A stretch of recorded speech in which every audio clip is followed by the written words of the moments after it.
How many times have you seen someone use that famous Senna quote to justify going for a move in Gran Turismo 7? A move that probably didn't work out. Here's the problem with that quote. Not only is it being overused, it's being misunderstood. And here's why. Senna had just taken matters into his own hands because of the FIA's favouritism towards Alain Prost, due to the head of the FIA being French. This was a move that he himself felt guilty about. Watch the Senna documentary from 2011 if you haven't already. Triple world champion Jackie Stewart had challenged Senna on his driving standards, and Jackie arguably had a point. Senna, defensive, clearly agitated, comes out with that famous quote, and then everyone starts taking it as gospel. I'm old enough to have watched him live as a kid. I remember it vividly. I remember seeing his head twitch in the cockpit after he had died because his nervous system hadn't shut down yet. I remember telling my dad, he's alive, he's alive. I remember how he raced, not just a single quote.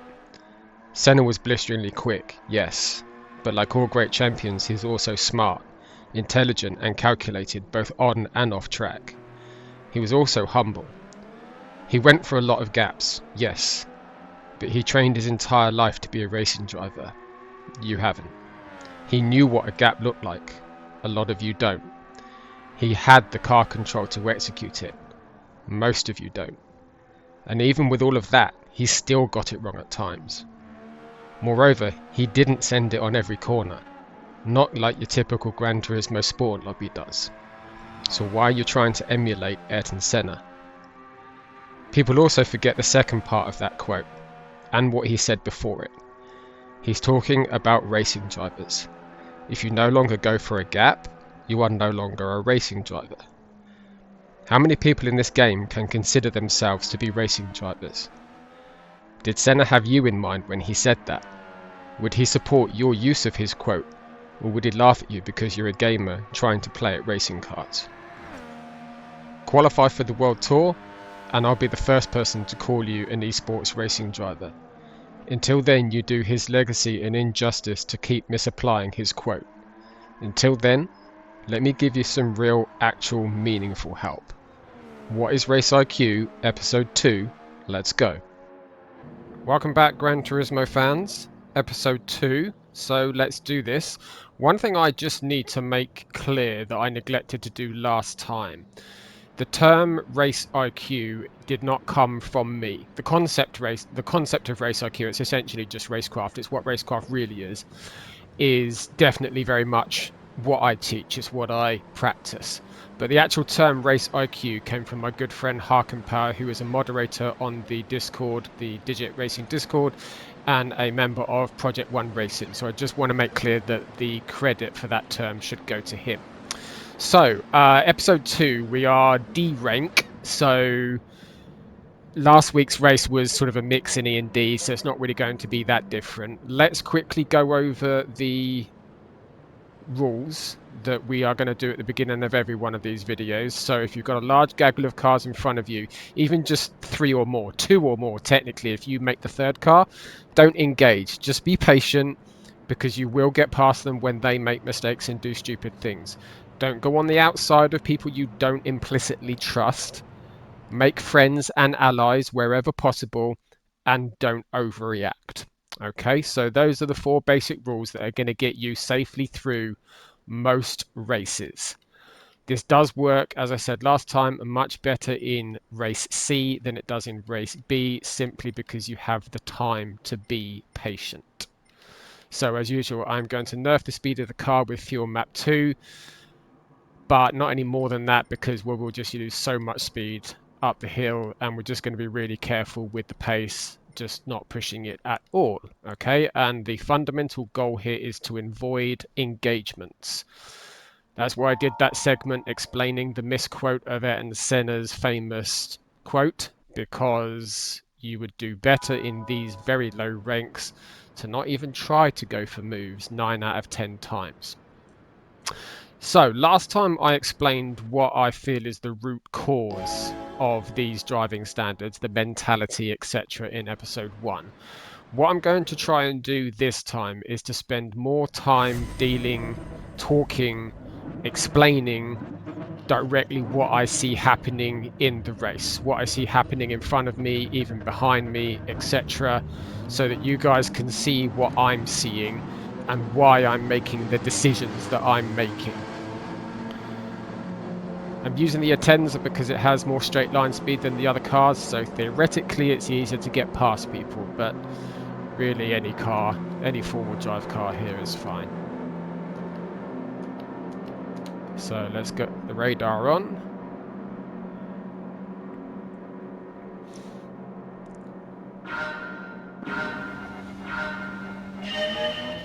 So going into the tunnel, I want you to actively avoid trying to engage with people. If someone's trying to pass you into the tunnel, just back out of it.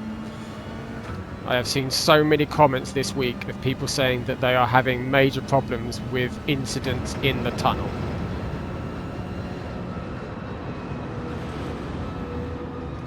Don't try and engage with this. This is rule number 1. Don't try and go for a move here. Just wait. Just be patient. You don't need my speed to be patient. That's the whole point.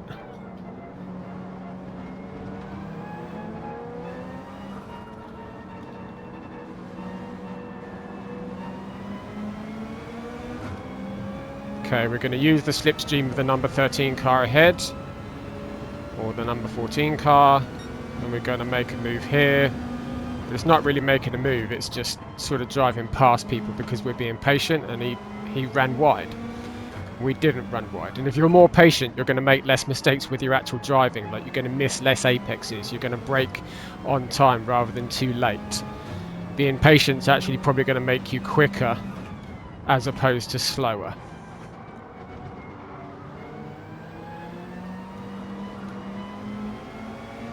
Not bad for a D lobby at the moment, is it?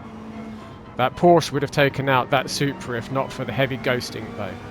That's why I don't like the heavy ghosting, because people don't know how to drive without it. Right, I got hit. I'll tell you why I think I got hit there. I don't think that's an attempt to take me out, okay? What I think that is lack of spatial awareness, specifically lack of knowledge about how wide his car is. So, learning to use the full track width, learning to drive next to someone. Okay, that might be deliberate. Yeah, that might be deliberate. I'll take that back. Because I was in front of him, so he could not have possibly not known where I was.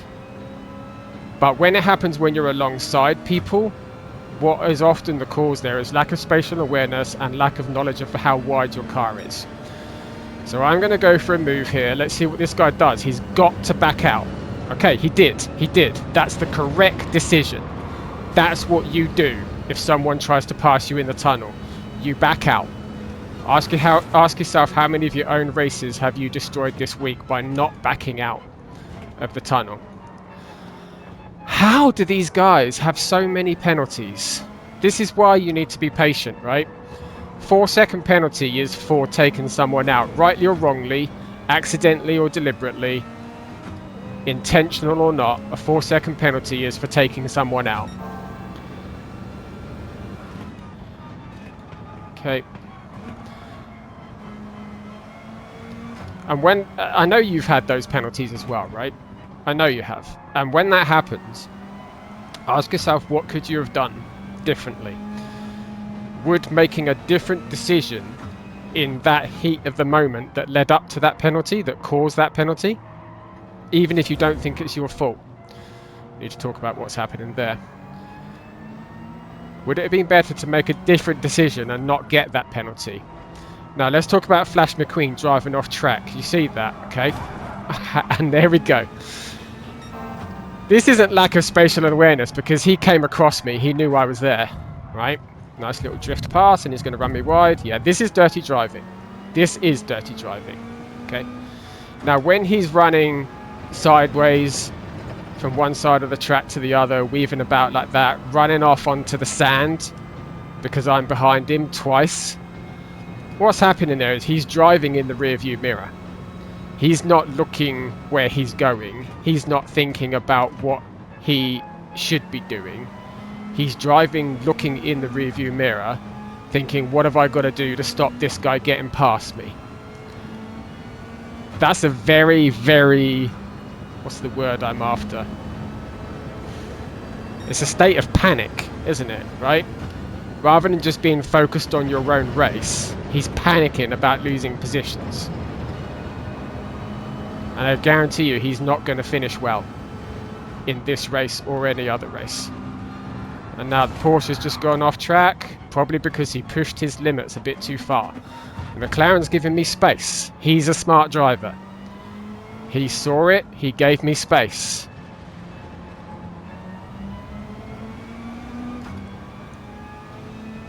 That's how you want to drive. Okay, he will survive the race because he's driving that way.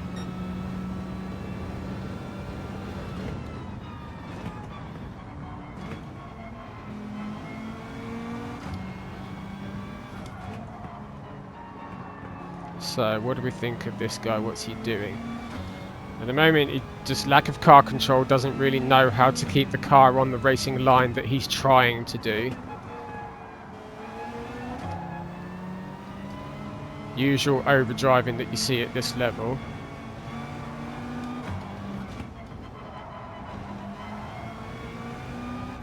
Overdriving is probably something worth talking about, but that is more of a coaching matter.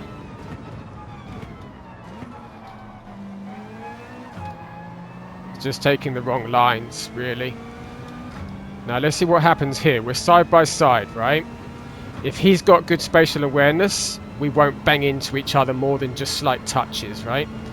And when those slight touches happen, if someone's got good race IQ, they don't overreact. Good. That's how it should be. He did a good job, and he's now taking a defensive line, which he's entitled to do. We're going to try and slip, or we may not need to slipstreaming. Okay. So he's trying to race clean. He is trying to race clean, okay? Even if there's contact, you've got to bear in mind that he's trying to race clean. And then don't overreact if there is contact. So I'm going to move out of the last second to keep the pressure on him. And then don't panic about trying to go for a move at the first opportunity. Just wait for him to make a mistake. Be chill. And if he's faster than you, that's fine. There we go. Right. Did he do that because I'm Luke Nadaro? Possibly he watched the first video and recognises my name. I am going to consider making yet another account for the last 3 videos in this series, because the first video got an insane number of views. But I think it's unlikely. The real reason that he did what he did there is because he felt under pressure. Now, if you were the one feeling under pressure to pass him, you probably would have gone in the wall with him. Again, just be patient. But he was feeling the pressure, and he decided, as per the explanation in the first video, episode 1, he decided that the solution to fending me off was to brake later. Did it work out? You be the judge of that one. Now, we know Flash McQueen isn't clean. We know he drives in the rearview mirror. We know he's going to probably try and sideswipe us. I think he's on a controller because his moves are very twitchy. Do you see that twitchiness? That's people who drive on controller and haven't mastered it yet. When someone drives on a controller at a high level, you can't even tell that they're on a controller. So, I'm going to tell you what's going to happen with this guy before we even try and go past him. I'm not going to try and attack him. I'm not going to try and push my way past him. I will go for a move if he does something that makes a mistake. Otherwise, we're just going to keep the pressure on in the same way we did with the last guy.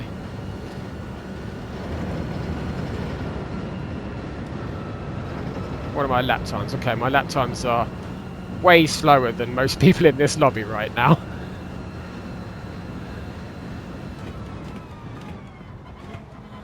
So I'll start picking up the pace in a moment if I feel it's necessary to do so. It's a long race. And remember, we're after a top 5 finish, and I'm trying to reflect the pace of one of you guys. Of course, to get top 5 finishes, you still need to be one of the faster people in the lobby, right? So if you're looking at this video and you're saying, look, I understand this, Luke, but even with avoiding all potential issues and chaos and incidents, I'm still not fast enough to get a top 5. Then we have to work on that, and we have many ways of helping you, a lot of resources at Digit Racing to do that. So yeah, getting faster is a very important part of it as well. But if you are fast enough to get a top 5 finish, and it's exclusively the racing driving standards that are holding you back, which is usually the situation. That guy's almost driving off track again. Then these results can be affected by just being patient. There we go. So that guy's... that guy in the Peugeot is the complete antithesis. Okay, that's dirty as well, because he definitely saw me and he's quit. Okay, this guy behind us is the complete polar opposite of what I'm trying to teach. I'm going to let him go for this move. Okay, I'm going to let him go because he's just going to crash again. He's panicked right now. He's in a state of fight or flight. He's worried. He's driving on the edge. He's pushing his limits. He's got no car sympathy. Do you recognize that driving in yourself? Have you been him?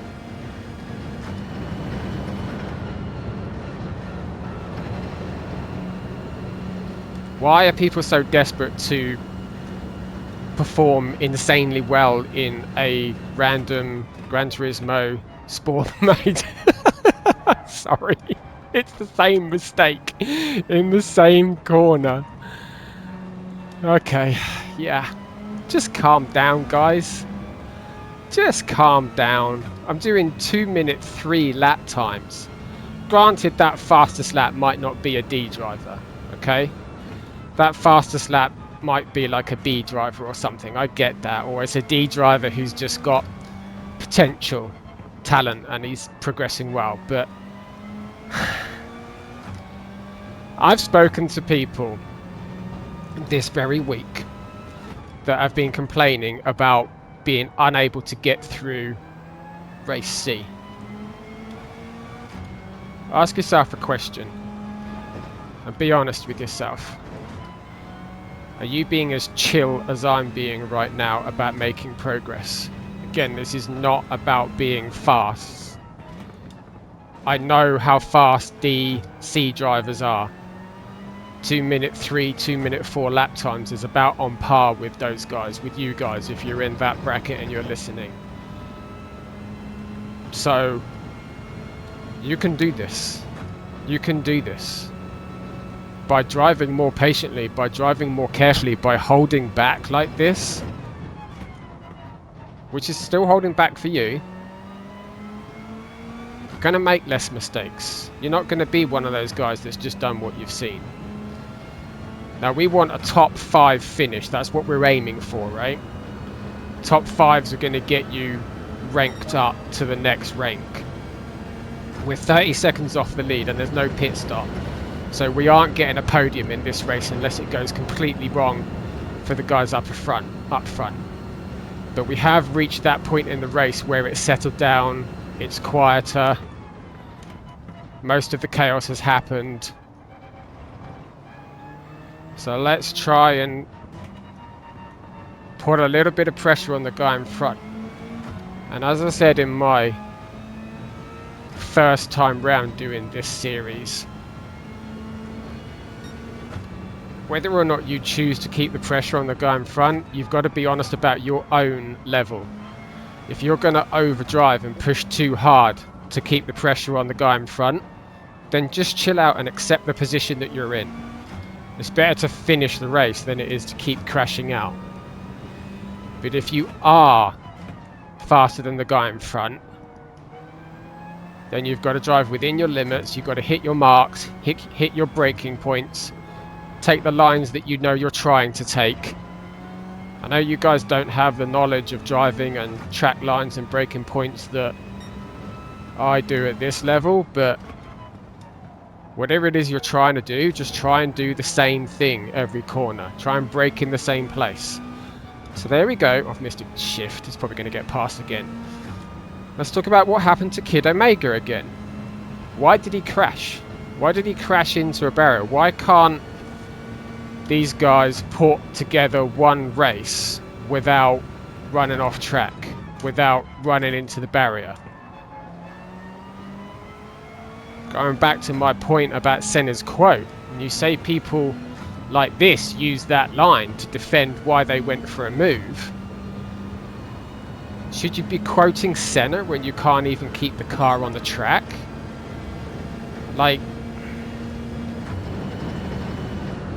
you have to recognize that every single rank, from A rank and down, is a learning rank. Even low A plus, to be honest with you, isn't really an accomplished driver. If we were to put this into real world terms, so let's talk about GT racing, sports car racing, Le Mans, IMSA, etc.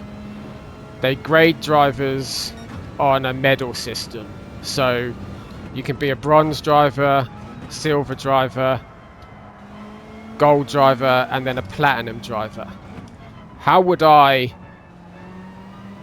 correlate that to Gran Turismo? So platinum drivers for me have got to be World Tour drivers,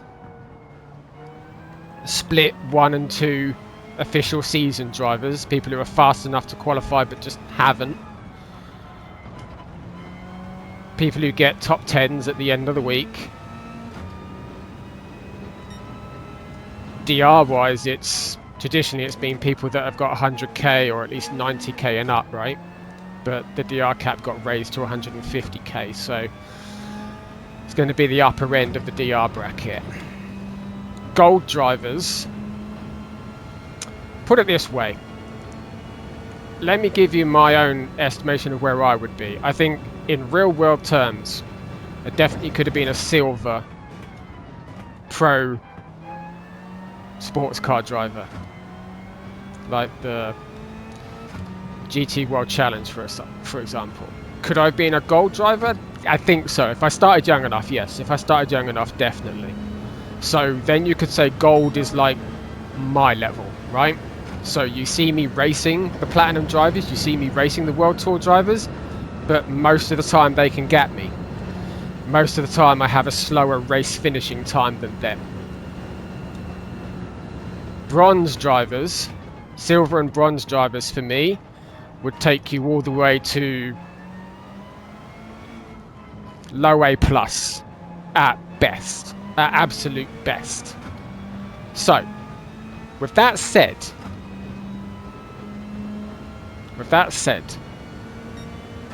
A rank and down doesn't even come into the equation when we're talking about comparing yourself to real life racing drivers. Doesn't even come into the equation. I don't mean any disrespect by that. What I mean is, if you can be a little bit humble and take your B rank or your A rank or your C rank rather than as a DR to be protected at all costs. It's a learning rank, okay? They're learning ranks. And yet, very few people in this game drive on track like they're learners. They all drive like they're...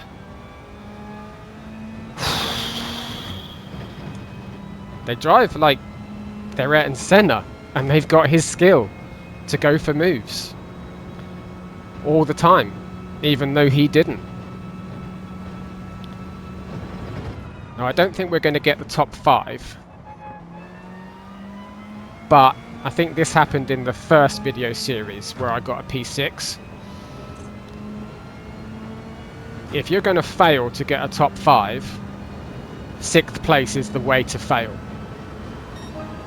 And you should feel glad about 6th place, right? 6th place is still good DR.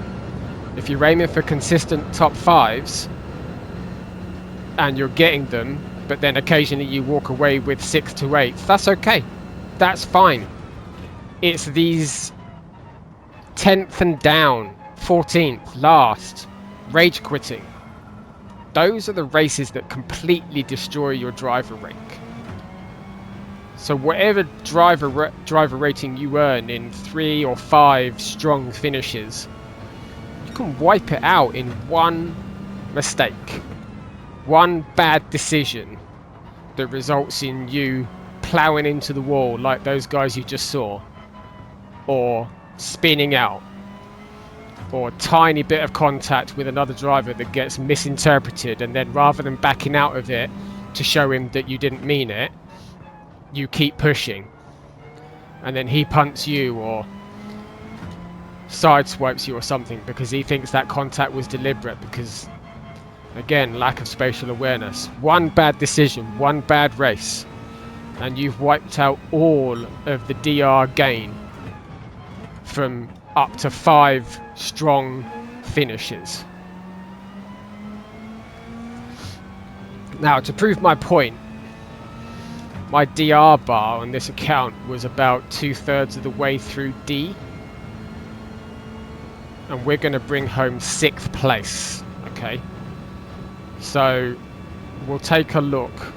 I'll probably edit the video and skip straight to it because we're going to have to sit and wait. We'll take a look at my DR bar on this account and see what 6th place earned.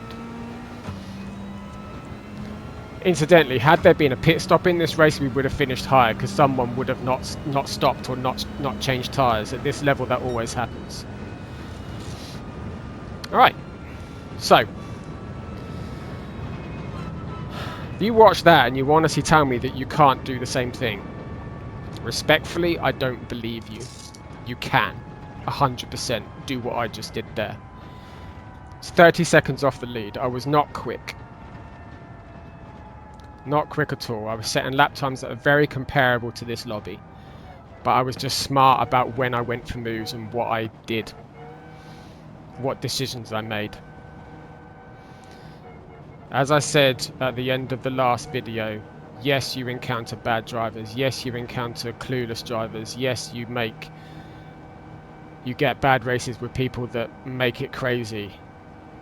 I see a lot of people blaming everyone else, and they're not wrong. There is a lot of craziness going on. I was that person that had a rant, a tirade on social media about the driving standards, but I came back because I acknowledged to myself, once I calmed down, once I thought about it, once I got it out of my system, I came back because I acknowledged to myself that an awful lot of what happens is avoidable and also happens because of my bad decisions.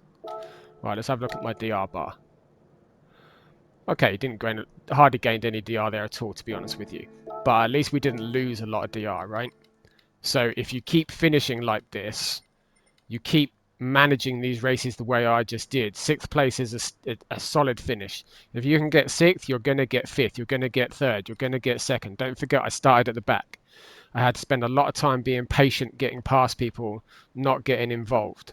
And I do recommend that you start from the back if the races are that bad that you can't even make it through the first few laps. Then start from the back because you can still get a decent finish like this. But had we qualified, had we started like P8 or something, and then applied the same principles, we absolutely would have finished higher. And you absolutely would have finished higher. That's the point I'm trying to make. Not just me. You absolutely would have finished higher. All right, guys. I hope this is coming across. I hope you're beginning to understand that you can get out of these bottom 3 ranks into at least B rank, and you don't need to be faster to do it. If speed is a problem, then please come and see me or Digit, the masterclass, and we can work on your speed. But it's not essential to be faster to get out of these lobbies. You just need to finish the race every single time. Do whatever it takes. Stop viewing it as a race and start viewing it as an exercise to just cross the finishing line and accept whatever position that comes with. I should have said that a long time ago. I don't know why that has suddenly come to me. That's the way you should be thinking about it from C rank and down. Okay? Thank you, guys, for watching. I love you all very much. Get out of here. Go race.